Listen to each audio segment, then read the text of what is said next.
ગઈકાલે ગુજરાતની અંદર અંબાજી વિસ્તારની પાલડિયા ગામે એક ખૂબ મોટી હિંસક ઘટના બની હતી, જેમાં ત્યાંના સ્થાનિક લોકો, ફોરેસ્ટ અધિકારીઓ અને પોલીસ વચ્ચે મોટું ઘર્ષણ થયું હતું.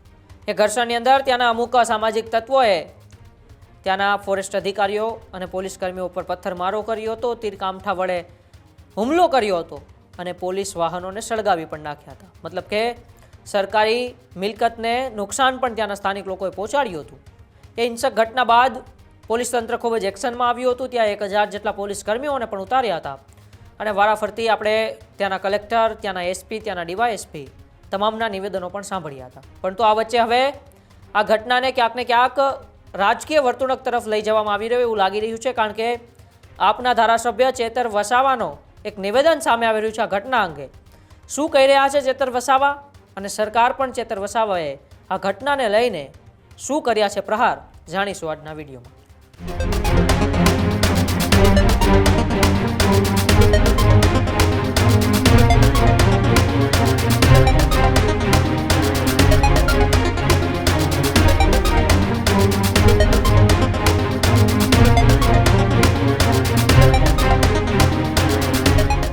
ગઈકાલે અંબાજીની અંદર એક ખૂબ મોટી બબાલ થાય છે. એ બબાલ બાદ ત્યાંના સ્થાનિક અધિકારીઓના નિવેદનો સામે આવે છે. સમગ્ર મામલો થાળે પણ પાડવામાં આવે છે. પોલીસ પણ ઘટના સ્થળે પહોંચે છે અને જે પણ અસામાજિક તત્વો હતા તેમને પકડવાની કવાયતો પણ તેજ કરી દેવામાં આવે છે.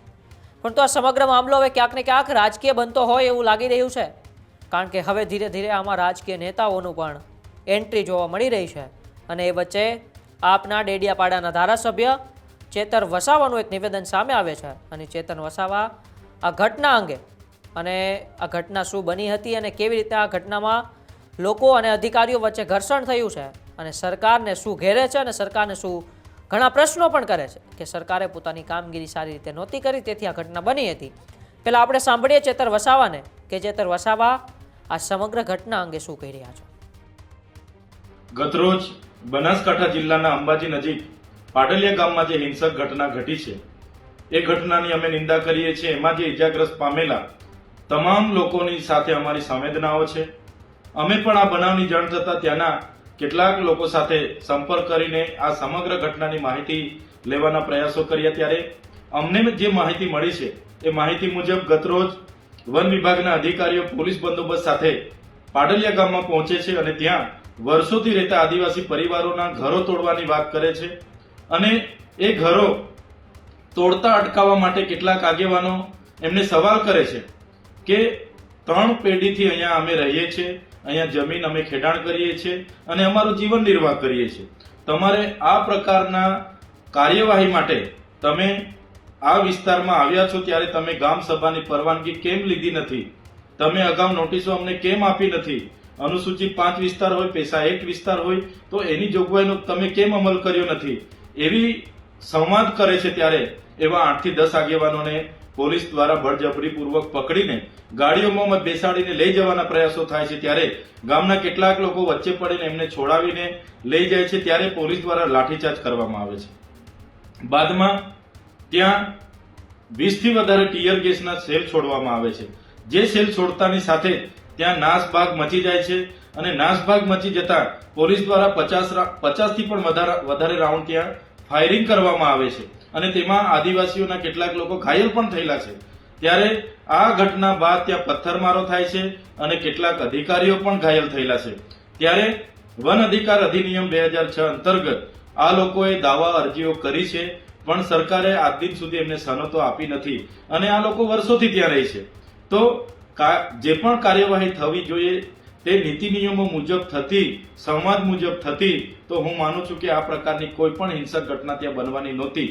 પણ કોઈ રાજકીય નેતાના ઇશારે આ પ્રશાસને ત્યાં આ જમીન ખાલી કરવાના પ્રયાસો કર્યા, જેને કારણે આ ખૂબ જ મોટી હિંસક ઘટના બની ગયેલી છે. ત્યારે આ સમગ્ર ઘટનામાં પ્રશાસન દ્વારા કાયદેસરની કાર્યવાહી કરવા માટે 27 લોકોના નામજોગ એફઆઈઆર થઈ છે. 500 લોકોના અજાણ્યા લોકો સામે એફઆઈઆર થઈ છે. ત્યારે અમારે પ્રશાસનને અપીલ છે, જે પણ લોકો આમાં દોષિત હશે, એ કર્મચારી હોય કે ત્યાંના આદિવાસી લોકો હોય, તો ચોક્કસ બધા પર કાર્યવાહી થવી જોઈએ. કોઈ પણ નિર્દોષ લોકોનો આમાં ભોગ લેવામાં નહીં આવે અને એમને હેરાન નહીં કરવામાં આવે એવી અમારી પ્રશાસનને પણ વિનંતી છે. તો ચેતર વસાવા સીધે સીધા સરકાર પર પ્રહાર કરી રહ્યા છે કે કોઈ રાજકીય નેતાના ઈશારે આ ઘટના બની છે? રાજકીય ઈશારે પ્રશાસને જમીનો ખાલી કરાવવાનો પ્રયત્ન કર્યો હતો, મતલબ કે ફોરેસ્ટ અધિકારીઓ જે જમીનો ખાલી કરાવવા તે ગામની અંદર પહોંચ્યા હતા, તે ક્યાંક ને ક્યાંક રાજકીય ઈશારાઓને લીધે પ્રશાસન ત્યાં પહોંચ્યું હતું ને આ જમીનો ખાલી કરાવવામાં આવી હતી. તેના લીધે પછી આ હિંસક ઘટના બની છે અને જેને કારણે આ ખૂબ મોટી હિંસક ઘટના અંબાજીની અંદર બની ગઈ છે તેવો પણ ચેતર વસાવાએ આરોપ કર્યો છે. નીતિ નિયમો અને સંવાદ મુજબ કાર્યવાહી થવી જોઈએ. ચેતર વસાવા કહી રહ્યા છે કે નીતિ અને નિયમો સાથે સાથે જે પણ કાયદાઓ હોય છે તે કાયદાઓને ધ્યાનમાં રાખીને ત્યાં કાર્યવાહી થતી હોવી જોઈએ.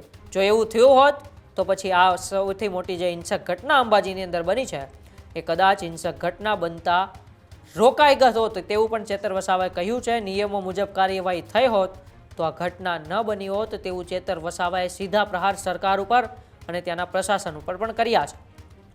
આ ઘટનામાં જો કોઈ દોષી હોય, જો કોઈ પણ આરોપી હોય તો તેમને ચોક્કસ સજા પણ મળવી જોઈએ તેવું પણ સાથે ચેતર વસાવાએ કહ્યું છે.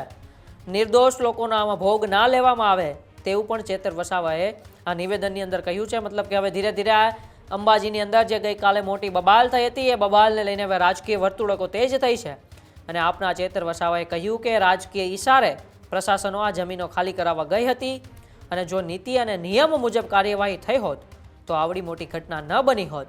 જે પણ આરોપીઓ હોય તેમને ચોક્કસથી સજા મળવી જોઈએ, પરંતુ નિર્દોષ લોકોનો આમાં ભોગ પણ ના લેવામાં આવે તેવું પણ ચેતર વસાવાએ કહી રહ્યું છે. તો જોવાનું એ રહ્યું છે કે ચેતર વસાવાનું આ જે નિવેદન આવ્યું છે તેમની સામે હવે ભારતીય જનતા પાર્ટીના કે સરકારમાં બેઠેલા કોઈ નેતાઓ વળતો જવાબ આપે છે કે નહીં. કારણ કે સરકાર તેમનું કામ કરતી હતી, પ્રશાસન તેમનું કામ કરતી હતી. જો કોઈ પણ ગેરકાયદેસર જમીનો દબાવી હોય તો પછી તેમને તે જમીનો ખાલી કરવી જ પડશે, કારણ કે સરકારની મિલકત ઉપર કોઈ પણનું દબાણ ચાલશે નહીં. અને જ્યારે પોલીસ અધિકારીઓ, ફોરેસ્ટ અધિકારીઓ ત્યાં પહોંચે છે તો પછી તેમની સાથે પણ વાતચીત કરીને આ મામલો ઉકેલાઈ શકતો હોય. ચેતર વસાવાએ એ પણ ધ્યાનમાં રાખવું જોઈએ કે અધિકારીઓ જે પણ છે તેમની ઉપર હુમલો કરવો તે કોઈ પણ વિરોધ કરવાની પણ યોગ્ય રીત નથી. તેઓ પણ એક ધારાસભ્ય છે, તેઓ પણ જાણે છે, પરંતુ ત્યાંના અમુક સામાજિક તત્વોએ આવું કર્યું છે અને તેના હિસાબે પછી આ ઘટના જે નાની હતી તે બહુ મોટું સ્વરૂપ તેમણે ધારણ કરી લીધું છે. અને અત્યારે અંબાજીની જે બવાલ થઈ હતી તે મામલે રાજકીય નેતાઓ પણ મેદાને આવી રહ્યા છે અને તેમાંથી અત્યારે ચેતર વસાવાનું આ નિવેદન અત્યારે આપણી સામે આવી રહ્યું છે. તમારું શું માનવું છે? ચેતર વસાવાનું આ નિવેદન કેટલું યોગ્ય છે? શું રાજકીય ઈશારે પ્રશાસન આ જમીન ખાલી કરાવવા ગઈ હતી કે પછી હકીકત ત્યાંના લોકોએ સરકારી જમીન ઉપર દબાણ કર્યું હતું? જો તમને ખબર હોય તો મારા કોમેન્ટ બોક્સની અંદર અચૂકથી જણાવજો. અને હા, તમે મારી ન્યૂઝરૂમ ગુજરાત અનપ્લગ ચેનલને હજુ સુધી સબસ્ક્રાઇબ ના કરી હોય તો કરી લેજો, કારણ કે આવી જ અમને માહિતી સાથે અમે તમારા સુધી આવતા રહેવાના છીએ. ત્યાં સુધી જોતા રહો ન્યૂઝરૂમ ગુજરાત. નમસ્કાર.